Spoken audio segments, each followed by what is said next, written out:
Shalom Jemaat Tuhan, selamat hari Minggu dan selamat datang di ibadah online GBI Bintaro, House of Shalom. Sudah siap beribadah online hari ini? Mari saudara berikan senyum kepada kanan dan kirinya dan katakan Shalom. Sebelum mulai beribadah, kami mau menginformasikan kepada Bapak Ibu Saudara yang membutuhkan pelayanan penyerahan anak, baptisan, pemberkatan atau peneguhan pernikahan dapat menghubungi nomor yang tertera pada layar. Sebelum beribadah, mari kita satu dalam doa. Tuhan, terima kasih atas penyertaan-Mu, terima kasih untuk kekuatan yang telah Kau berikan kepada kami. Sebentar kami mau mulai beribadah online hari ini Tuhan, biarlah Engkau yang tutup bungkus dari awal hingga akhirnya Tuhan. Terima kasih, dalam nama-Mu kami berdoa, haleluya, amin. Sudah siap memuji Tuhan? Let's sing together. Mari kita berikan pujian yang terbaik kita pagi hari ini. Mari tepuk tangan yang meriah buat Tuhan Yesus kita pagi hari ini. Haleluya!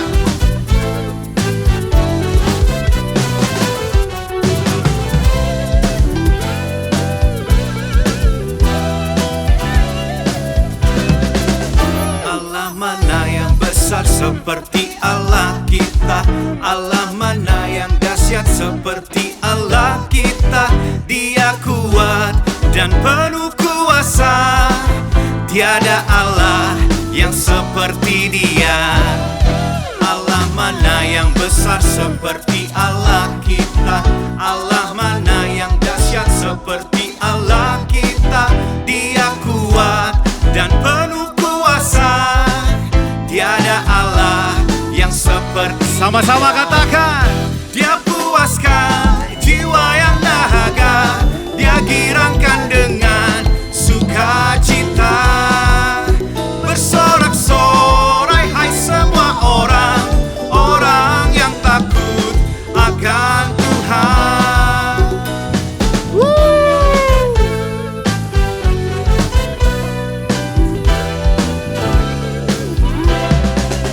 Allah mana yang besar seperti Allah kita. Allah mana yang dahsyat seperti Allah kita. Dia kuat dan penuh kuasa, tiada Allah yang seperti Dia. Allah mana yang besar seperti Allah kita. Allah mana yang dahsyat seperti Allah kita. Dia kuat dan penuh kuasa, tiada Allah yang mari sama-sama katakan, Dia puaskan jiwa yang dahaga. Dia girangkan dengan sukacita. Bersorak-sorai hai semua orang yang takut akan Tuhan. Dia puaskan jiwa yang dahaga. Dia girangkan dengan sukacita. Bersorak-sorai hai semua orang yang takut akan Tuhan.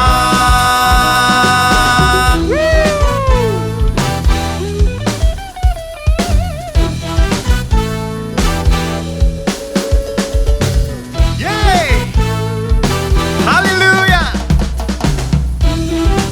Lagi bersama-sama katakan, Dia puaskan jiwa yang dahaga. Dia girangkan dengan sukacita. Bersorak-sorai hai semua orang yang takut akan Tuhan. Lagi, Dia puaskan jiwa yang dahaga. Dia girangkan dengan sukacita. Bersorak-sorai hai semua orang yang takut akan Tuhan.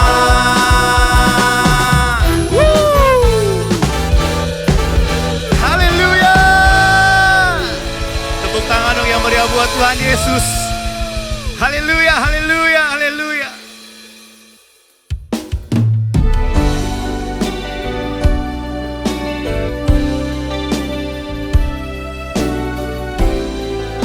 Mari kita masuk hadirat-Nya pagi hari ini. Senangkan hati Yesus. Berikan penyembahan yang terbaik pagi ini.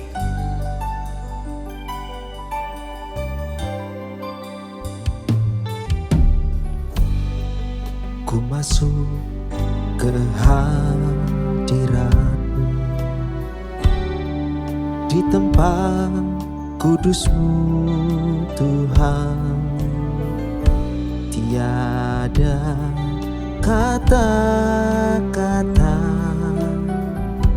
selain puji dan sembah. Saat ini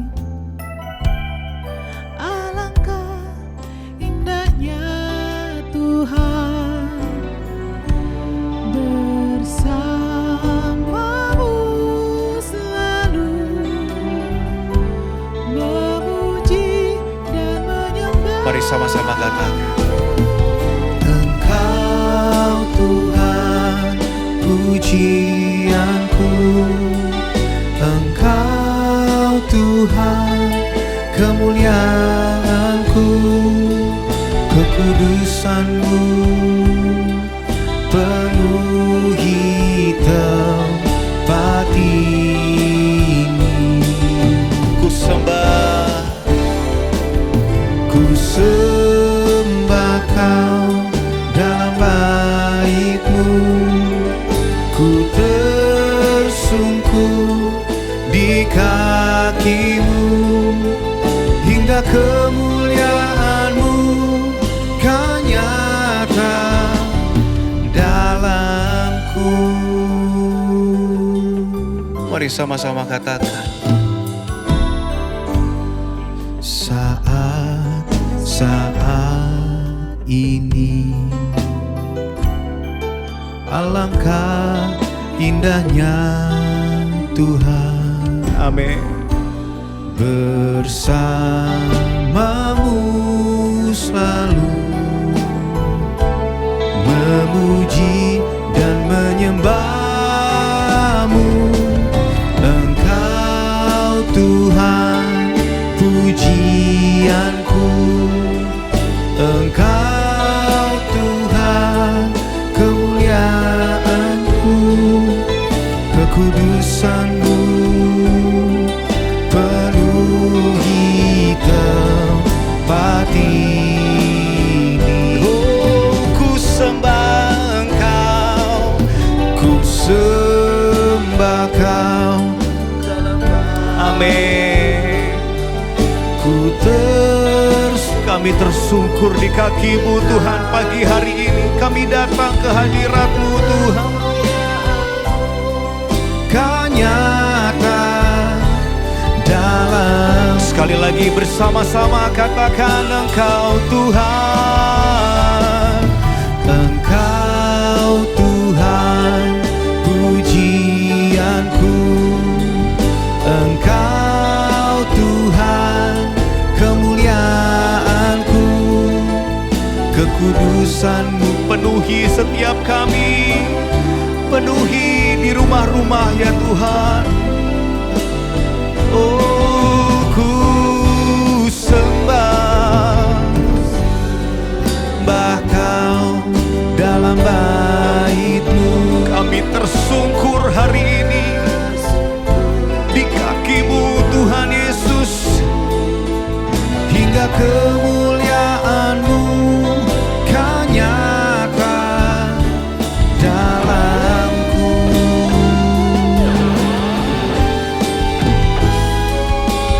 Engkau Tuhan pujianku, Engkau Tuhan kemuliaanku.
Kemuliaan-Ku, Kekudusan-Mu penuhi kami ya Tuhan, penuhi kami. Ku sembah, ku sembah, ku sembah.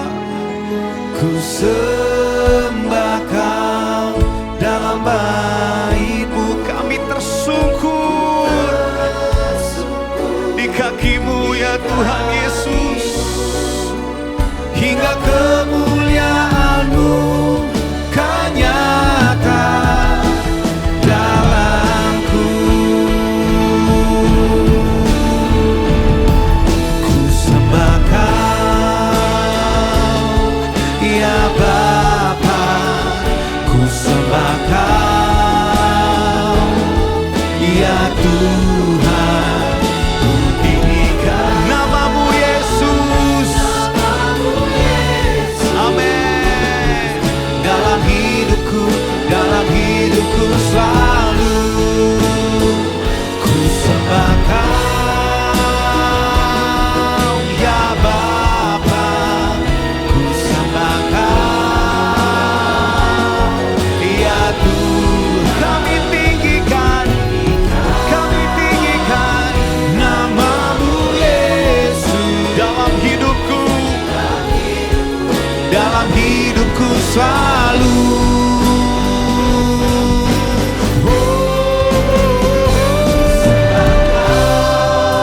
Kami sembah Tuhan, kami sembah Yesus, kami sembah Allahku.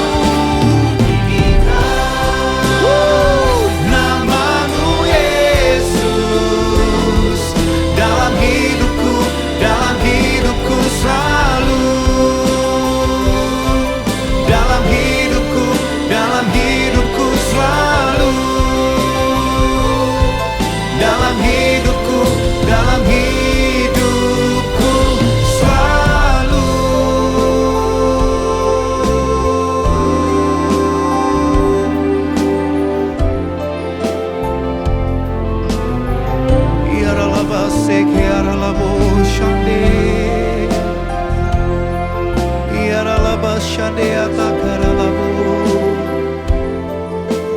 Mari sekali lagi yuk bersama-sama katakan. Ku tinggikan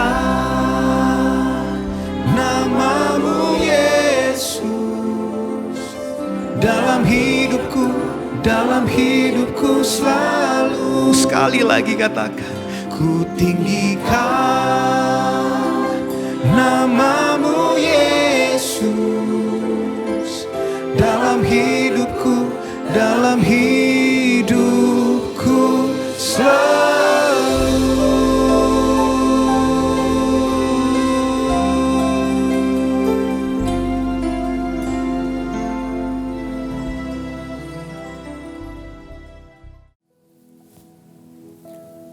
Shalom umat yang kasih Tuhan. Bagaimana keadaan setiap saudara? Saya percaya perlindungan Tuhan sangat sempurna untuk setiap kita. Saudaraku, jika kita perhatikan baik-baik hidup kita, hari lepas hari sampai saat ini, saya sangat yakin kita semua setuju mengatakan bahwa Tuhan itu baik, sungguh baik dan amat baik bagi setiap kita umatnya, saudara saya. Janji perlindungan, pemeliharaan, dan penyediaan perkenan Tuhan itu pasti terjadi atas umatnya yang sungguh-sungguh tulus mengasihi Tuhan. Saudaraku, yang penting dalam menghadapi masa-masa seperti saat ini, jika kita masih diberi kesempatan untuk hidup, bernafas sampai dengan hari ini, meskipun kita berada di tengah-tengah pergumulan, kondisi dunia yang semakin tidak menentu, biarlah kita saudara, terus mengucap syukur untuk segala sesuatu yang terjadi, baik enak maupun tidak enak. Sungguh-sungguh lebih lagi untuk percaya kepada Tuhan Yesus. Mengasihi Tuhan Yesus dengan segenap hati, jiwa, kekuatan, serta memegang teguh firman Tuhan dan terus deklarasikan dengan iman janji Tuhan sampai perkenanan Tuhan itu terjadi dalam hidup kita. Mari saudaraku, perkataan bersama dengan saya percaya. Katakan lebih keras di rumah masing-masing. Saya percaya perkenanan Tuhan pasti terjadi atasku. Lebih keras katakan, saya percaya perkenanan Tuhan pasti terjadi atasku. Nah saudaraku, di kitab Yesaya 55 ayat 6-7 firman Tuhan katakan, carilah Tuhan selama ia berkenan ditemui. Berserulah kepadanya selama ia dekat. Baiklah orang fasik atau orang jahat meninggalkan jalannya. Dan orang jahat meninggalkan rancangannya. Baiklah ia kembali kepada Tuhan. Maka dia, Tuhan Yesus, akan mengasihaninya. Dan kepada Allah kita. Sebab ia memberi pengampunan dengan limpahnya.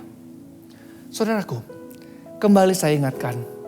Alkitab menekankan bahwa orang-orang yang mencari Allah dengan tulus karena orang tersebut mengasihi Tuhan, maka orang tersebut akan mendapatkan atau orang tersebut menghasilkan berkat, perlindungan, perkenanan, dan hidup kekal.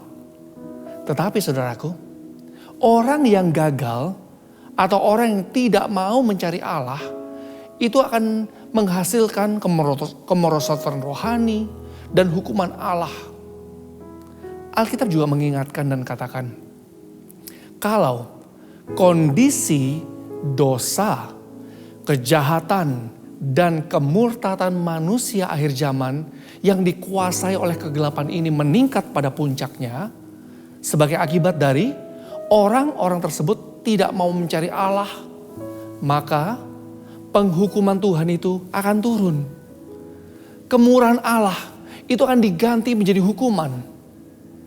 Kitab Roma 11 ayat 22 mengatakan, sebab itu perhatikanlah kemurahan Allah dan juga kekerasannya, yaitu kekerasan atas orang-orang yang telah jatuh. Tetapi atas kamu, atas umatnya, atas setiap saudara saya, kemurahannya, yaitu jika saudara saya tetap dalam kemurahannya atau tetap dalam Tuhan.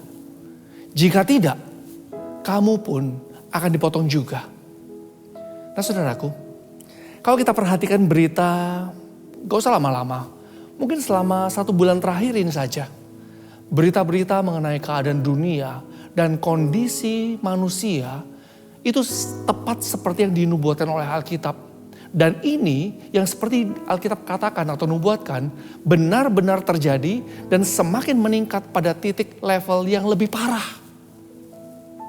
Contoh, dari BNPB saja itu mencatat data bencana dari 1 Januari sampai 2 Oktober 2020 itu sebanyak 2.162 bencana.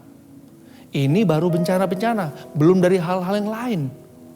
Oleh sebab itu saudara, jika kita melihat penggenapan tanda-tanda dari akhir zaman ini terjadi, dan semakin terjadi lebih lagi seperti yang Alkitab katakan, gereja Tuhan terlebih dahulu harus bertobat dan bangkit.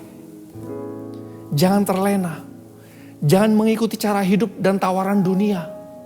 Ingat saudaraku, waktu kebinasan dunia dan kedatangan Tuhan untuk kali kedua itu sudah sangat dekat.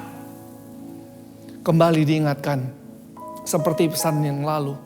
Kembali saya ingatkan kepada setiap saudara. Melalui salah satu pesan Tuhan yang sangat kuat kepada pendeta Benny Hinn pada bulan Mei 2020. Yaitu Tuhan berbicara pada beliau. Tuhan memberikan pesan kepada hambanya ini bahwa Tuhan Yesus segera datang jauh lebih cepat dari apa yang kita pikirkan dan bayangkan sebelum-sebelumnya. Dunia akan melihat dan akan mengalami suatu kejadian-kejadian yang sangat mengerikan, itu meledak, terjadi tanpa ada peringatan atau pemberitahuan.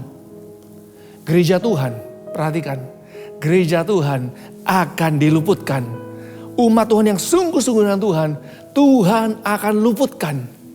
Sebab itu, kembali pesan Tuhan melalui hambanya, Pendeta Benehin. Tuhan katakan, pisahkan diri dari dunia. Pisahkan diri dari dunia. Kejar hal-hal yang sorgawi dan ilahi. Saudaraku, ini warning loh untuk kita gerejanya. Kalau gereja Tuhan tidak bertobat dan tidak mau bangkit, masih sibuk dengan urusannya sendiri, tidak mau taat akan perintah-perintah Tuhan, saling menjatuhkan, saling menghakimi, tidak hidup dan mengajarkan tentang kerajaan Allah yang benar sesuai dengan kebenaran Alkitab. Saudaraku, jangan sampai murka Tuhan itu turun lebih lagi menghajar bumi akibat kebebalan dari umatnya. Kalau saat ini kita perhatikan apa yang terjadi di muka bumi ini, saudara, secara global, bukan hanya di Indonesia. Jika kita perhatikan baik-baik, murka Tuhan itu belum surut loh. Dan penghukuman Tuhan itu bisa sungguh-sungguh terjadi lebih lagi jika umatnya tetap menganggap enteng, tidak mau taat meresponi Tuhan dengan benar dan bertobat. Kitab Efesus 5 ayat 15-17 firman Tuhan katakan, karena itu perhatikanlah dengan seksama bagaimana kamu hidup. Janganlah seperti orang bebal, tetapi seperti orang arif. Dan pergunakanlah waktu yang ada, karena hari-hari ini adalah jahat. Ayat 17. Sebab itu, janganlah kamu bodoh, tetapi usahakanlah. Firman Tuhan katakan, usahakanlah supaya kamu, saudara saya, mengerti kehendak Tuhan.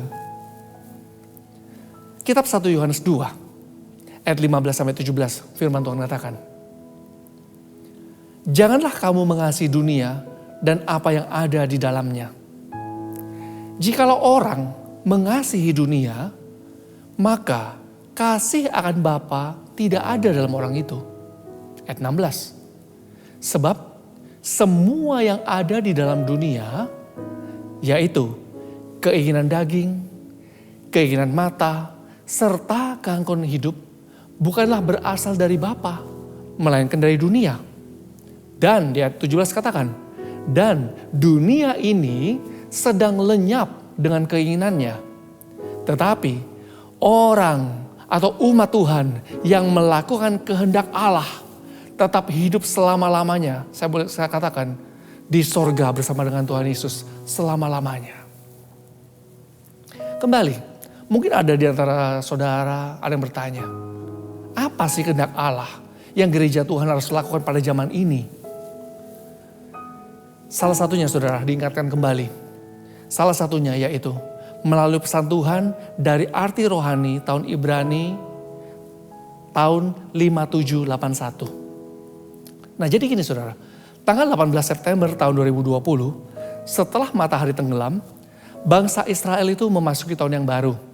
Tahun P Alef, tahun 5781. Nah dari arti P Alef atau 5781 ini, Tuhan berbicara dan berpesan kepada kita umatnya.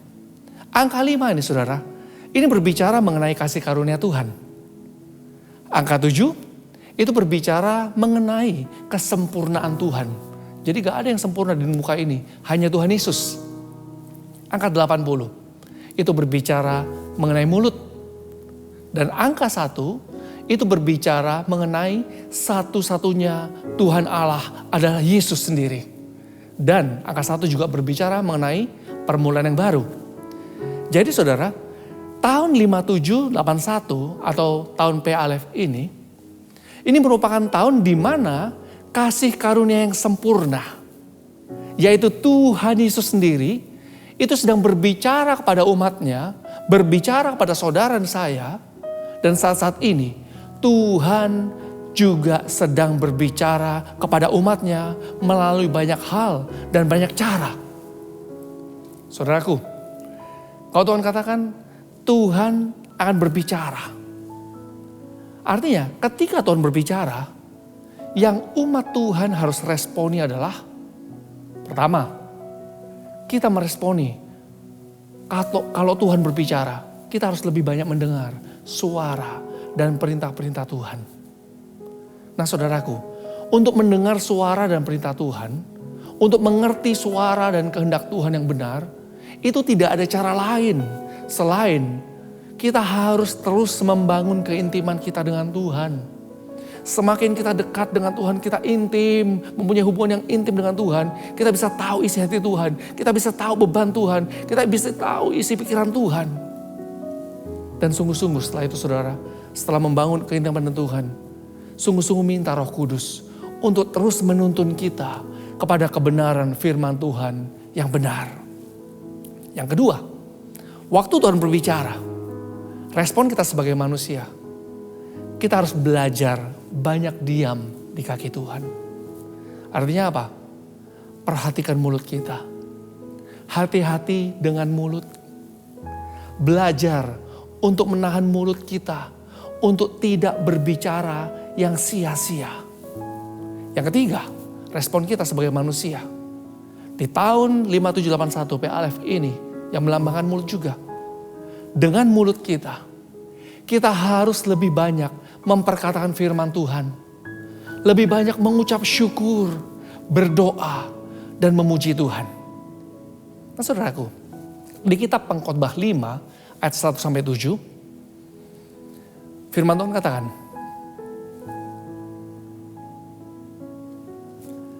jagalah langkahmu kalau engkau berjalan ke rumah Allah. Menghampiri untuk mendengar adalah lebih baik daripada mempersembahkan korban yang dilakukan oleh orang-orang bodoh. Karena mereka tidak tahu bahwa mereka berbuat jahat. Ayat 2 dikatakan, janganlah terburu-buru dengan mulutmu. Dan janganlah hatimu lekas-lekas mengeluarkan perkataan di hadapan Allah. Karena Allah ada di sorga dan engkau di bumi. Oleh sebab itu, biarlah perkataanmu sedikit. Ayat 3, karena sebagaimana mimpi disebabkan oleh banyak kesibukan, demikian pula percakapan bodoh itu disebabkan oleh banyak perkataan. Ayat 4, kalau engkau bernasar atau berjanji kepada Allah, janganlah menunda-nunda menepatinya. Karena ia tidak senang kepada orang-orang bodoh. Tepatilah nasarmu atau janjimu di hadapan Tuhan. Lebih baik engkau tidak bernasar, di ayat 5, daripada bernasar tetapi tidak menepatinya. Dan di ayat 6 katakan, janganlah mulutmu membawa engkau ke dalam dosa. Dan janganlah berkata di hadapan utusan Allah bahwa engkau hilaf. Apakah perlu Allah menjadi murka atas ucapan-ucapanmu dan merusakkan pekerjaan tanganmu? Ayat 7, karena sebagaimana mimpi banyak, demikian juga perkataan sia-sia banyak. Tetapi takutlah akan Allah. 1 Petrus 3 ayat 10-12 firman Tuhan katakan, siapa yang mau mencintai hidup dan mau melihat hari-hari baik, ia harus menjaga lidahnya terhadap yang jahat dan bibirnya terhadap ucapan-ucapan yang menipu. Ia harus menjauhi yang jahat dan melakukan yang baik. Ia harus mencari perdamaian dan berusaha mendapatkannya. Ayat 12, sebab mata Tuhan itu tertuju kepada orang-orang benar atau orang-orang yang takut akan Tuhan. Dan telinganya kepada permohonan mereka yang minta tolong. Tetapi di lain pihak, wajah Tuhan itu menentang orang-orang yang berbuat jahat. Saudaraku, ingat, saya ingatkan kembali dan tidak akan pernah bosan-bosannya untuk mengingatkan saudara dan juga mengingatkan diri saya juga sendiri. Masa-masa ini adalah masa-masa yang jahat. Ini masa-masa di mana peperangan rohani sangat tinggi. Peperangan rohani antara kerajaan Allah dan kerajaan kegelapan ini semakin meningkat. Dan untuk menghadapi masa-masa seperti ini, Umat Tuhan harus sungguh-sungguh memiliki beban Kristus. Memiliki pikiran dan perasaan Kristus. Harus menyelaraskan hati dan pikiran dengan hati dan pikiran Kristus. Karena apa saudara? Karena ada bagian atau respon yang harus kita lakukan sebagai manusia. Dan selebihnya juga ada bagian yang akan Tuhan lakukan dan sempurnakan. Alkitab mencatat. Ketika orang-orang Israel yang sungguh-sungguh mengasihi Tuhan. Waktu mereka rela, mau taat dan melakukan semua hal yang Tuhan suruh. Meskipun perintah-perintah Tuhan yang Tuhan berikan kepada mereka pada waktu itu tidak masuk akal.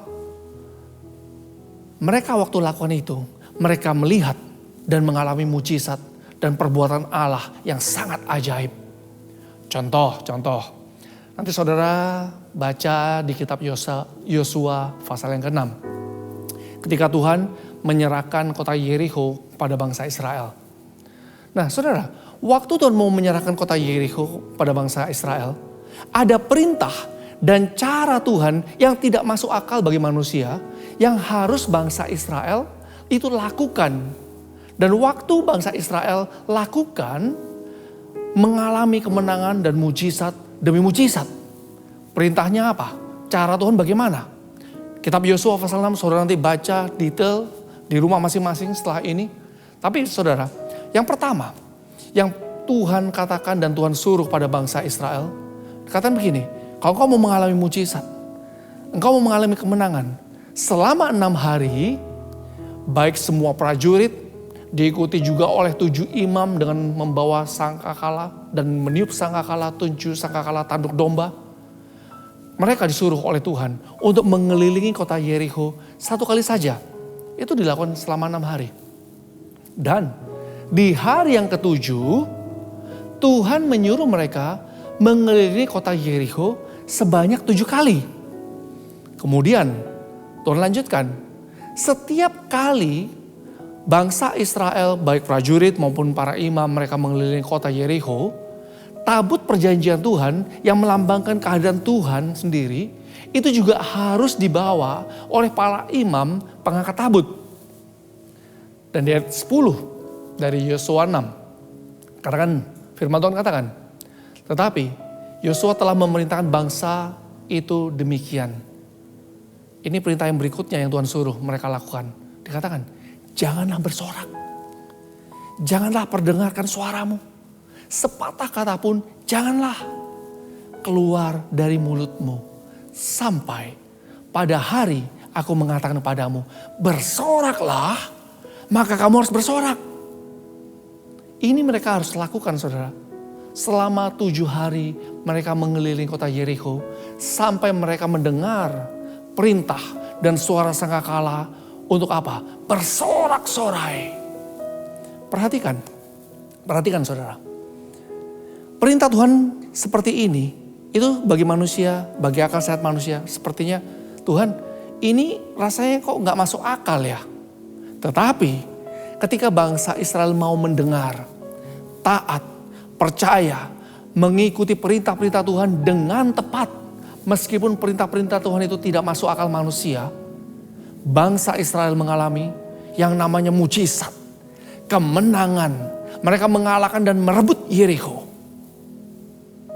Demikian pula saudara, untuk menghadapi kondisi saat ini, jika saudara dan saya mau mengalami rencana janji Tuhan itu digenapi, baik bagi pribadi, keluarga, kota, bangsa, mari kita responi dan lakukan bagian kita. Dan selebihnya Tuhan lakukan bagian Tuhan. Saudaraku, mari kita lakukan. Kalau saudara mungkin gak ngerti kenapa kita harus melakukan seperti ini. Mungkin seperti bangsa Israel. Jangan cepat berbicara. Jangan cepat kita mengambil kesimpulan. Seperti ini, seperti itu. Peringatan Tuhan kepada orang percaya. Peringatan Tuhan dalam masa-masa seperti ini. Firman Tuhan juga katakan di Ibrani 3 ayat 12-15. Firman Tuhan katakan. Ibrani 3. Ini ayat-ayat yang terakhir saudara. Firman Tuhan katakan, waspadalah hai saudara-saudara, supaya di antara kamu jangan terdapat seorang yang hatinya jahat dan yang tidak percaya oleh karena ia murtad dari Allah yang hidup. Tetapi nasihatilah seorang akan yang lain setiap hari, selama masih dapat dikatakan hari ini.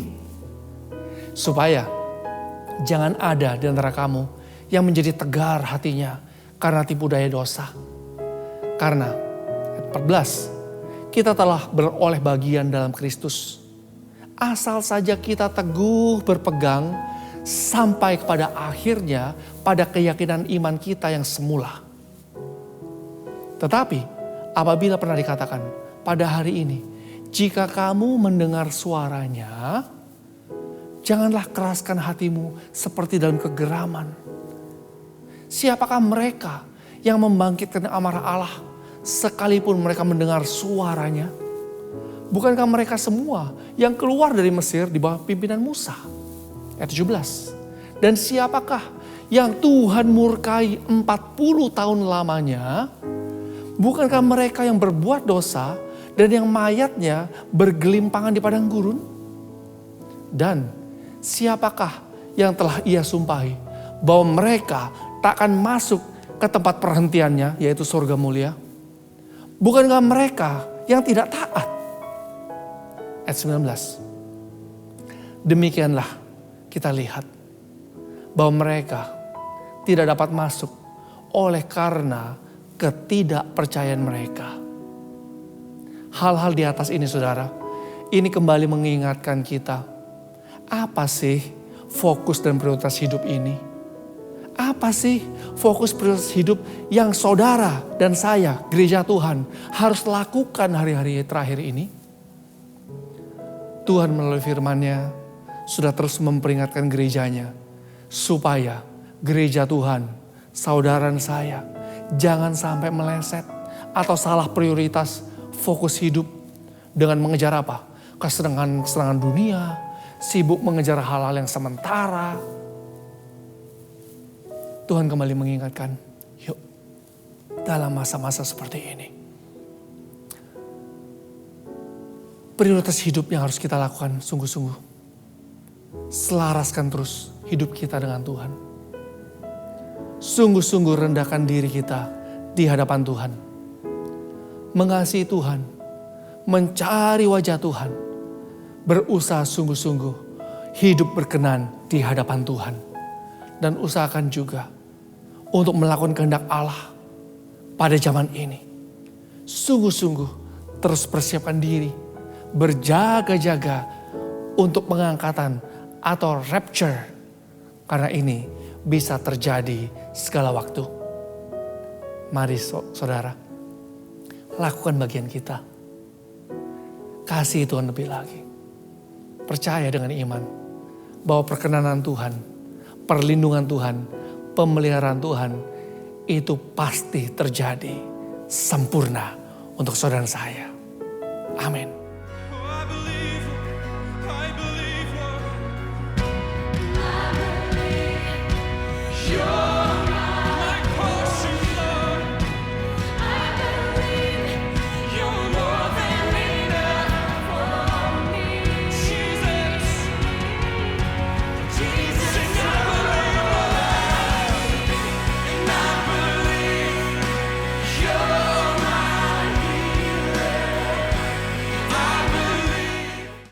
Orang yang duduk dalam lindungan yang maha tinggi dan bermalam dalam naungan yang maha kuasa akan berkata kepada Tuhan, tempat perlindunganku dan kubu pertahananku, Allahku yang kupercayai. Sungguh, dialah yang akan melepaskan engkau dari jerat penangkap burung, dari penyakit sampar yang busuk. Dengan kepaknya ia akan menudungi engkau. Di bawah sayapnya engkau akan berlindung. Kesetiaannya ialah perisai dan pagar tembok. Engkau tak usah takut terhadap kedahsyatan malam, terhadap panah yang terbang di waktu siang, terhadap penyakit sampar yang berjalan di dalam gelap, terhadap penyakit menular yang mengamuk di waktu petang. Walau 1000 orang rebah di sisimu dan 10.000 di sebelah kananmu, tetapi itu tidak akan menimpamu. Engkau hanya menontonnya dengan matamu sendiri dan melihat pembalasan terhadap orang-orang fasik.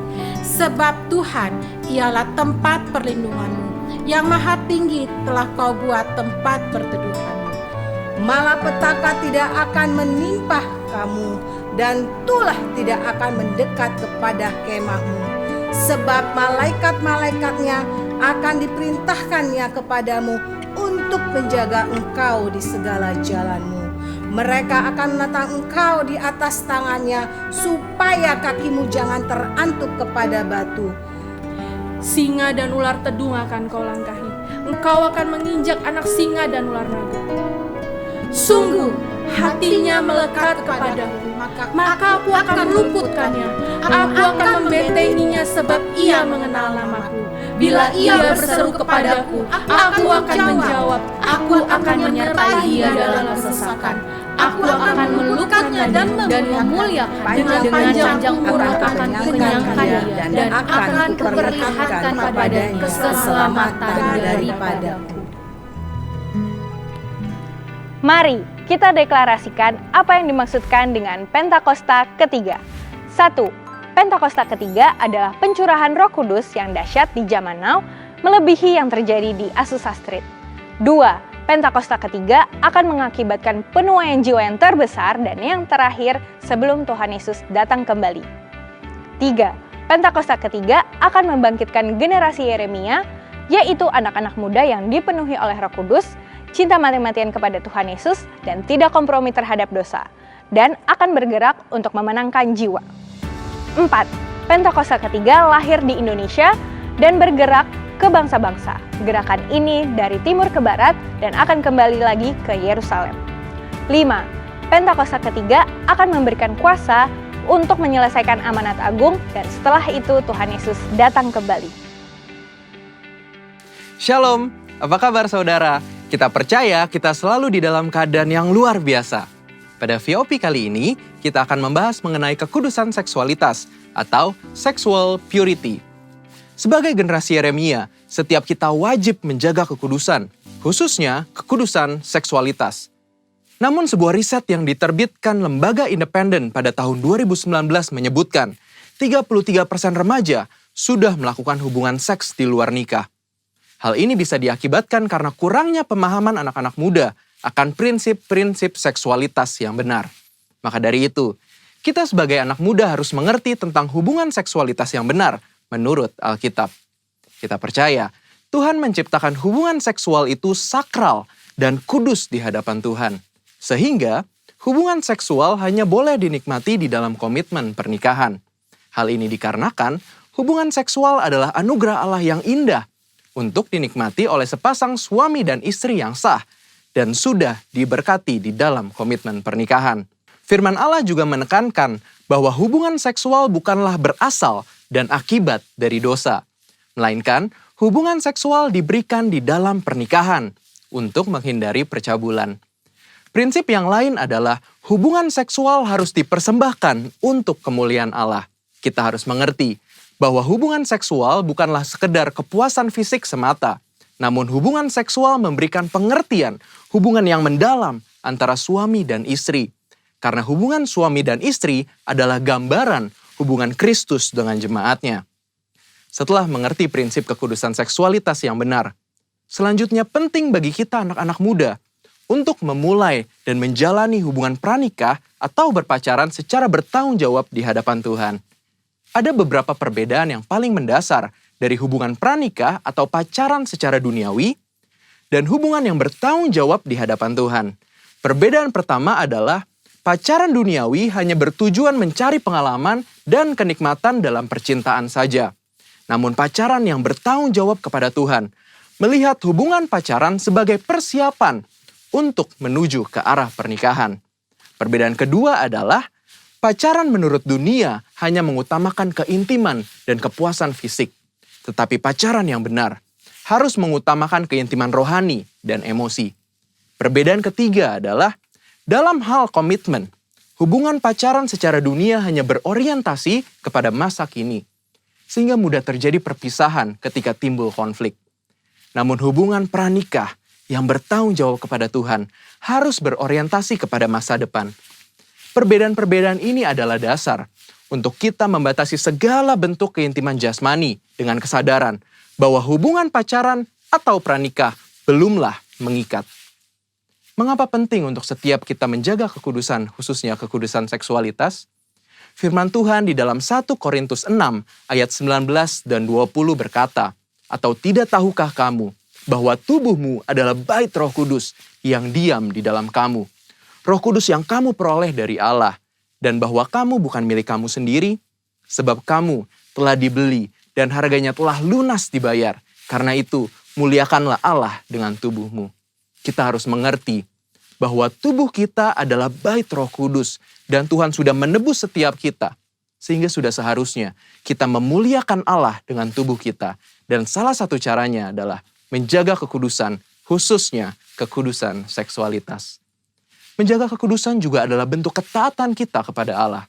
Selain itu juga, saat kita hidup kudus, Tuhan secara khusus bisa pakai kita untuk maksudnya yang mulia. Sebagaimana ditulis di dalam 2 Timotius 2 ayat 21 dan 22. Jika seorang menyucikan dirinya dari hal-hal yang jahat, ia akan menjadi perabot rumah untuk maksud yang mulia. Ia dikuduskan, dipandang layak untuk dipakai tuannya, dan disediakan untuk setiap pekerjaan yang mulia. Sebab itu, jauhilah nafsu orang muda, kejarlah keadilan, kesetiaan, kasih, dan damai bersama-sama dengan mereka yang berseru kepada Tuhan dengan hati yang murni. Sebagai generasi Yeremia, kita percaya Tuhan akan pakai kita dan percayakan kita hal-hal yang besar. Namun sebelum itu, penting untuk setiap kita menjaga hidup kita kudus di hadapan Allah dengan cara menjaga hubungan pranikah atau pacaran yang kudus dan bertanggung jawab di hadapan Allah. Namun, jika kita telah jatuh di dalam dosa seksualitas, Tuhan kita adalah Tuhan pengampun dan adil. Saat kita mau datang kepada Tuhan, mengakui setiap dosa-dosa kita dan bertobat, maka pengampunan Tuhan akan mengalir dan hidup kita akan dipulihkan. Selain itu juga, kita harus menjauhi pergaulan yang buruk dan mencari komunitas-komunitas orang percaya, serta kakak-kakak rohani yang dapat membimbing kita di dalam pertobatan. Karena itu, yuk setiap anak-anak muda, bagi kamu yang sedang berpacaran atau masih single, mari kita persembahkan seluruh tubuh kita untuk kemuliaan Tuhan, agar Dia bisa pakai setiap kita lebih maksimal dalam era Pentakosta ketiga ini. Saudara, untuk penjelasan lebih lengkapnya dari tim teologi kami, jangan lupa buka link yang di atas atau scan barcode yang tersedia. Selamat hari Minggu, Tuhan Yesus memberkati.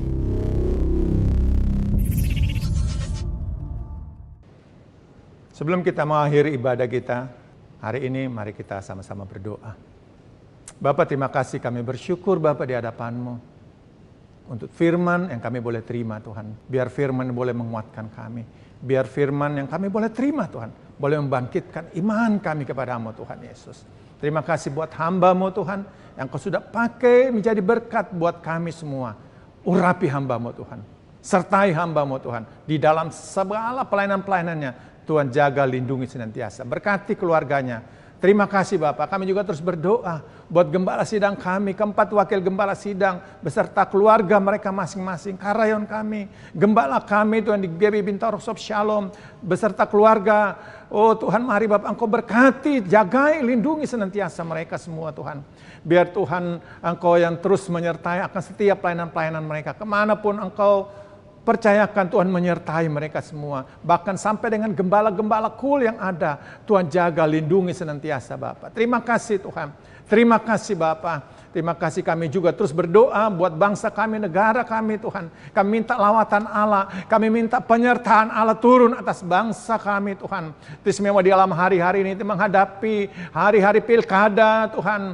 Oh Tuhan, mari Bapak Engkau kirim pasukan tentara Allah berjaga-jaga atas bangsa kami, negara kami. Biar bangsa kami aman dalam lindungan-Mu. Kami tolak segala roh perpecahan. Roh-roh anarkisme kami patahkan dalam nama Yesus. Terima kasih Bapak, terus berikan hikmat, kebijaksanaan untuk presiden kami, wakilnya, semua aparat pembantunya, kami menyerahkan semua ke dalam tangan-Mu Bapak. Kami percaya bangsa kami aman dalam lindungan-Mu Bapa. Dan kami percaya Tuhan, COVID-19 ini akan berlalu Tuhan Yesus. Bangsa ini akan keluar dari krisis ekonomi, bahkan menjadi berkat buat bangsa-bangsa. Terima kasih Bapa.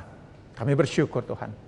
Dan bila kami mau siapkan hati kami Tuhan, untuk terima berkat yang terbaik Tuhan dari Engkau Tuhan. Angkat tangan saudara, terimalah berkat Tuhan. Kasih karunia yang berlimpah-limpah daripada Allah Bapa dalam anak yang tunggal Yesus Kristus. Persekutuan yang manis dengan Roh Kudus menyertai saudara sekalian mulai hari ini sampai Tuhan Yesus datang menjemput kita di awan-awan dan bahkan sampai selama-lamanya. Yang percaya bersama-sama katakan amin.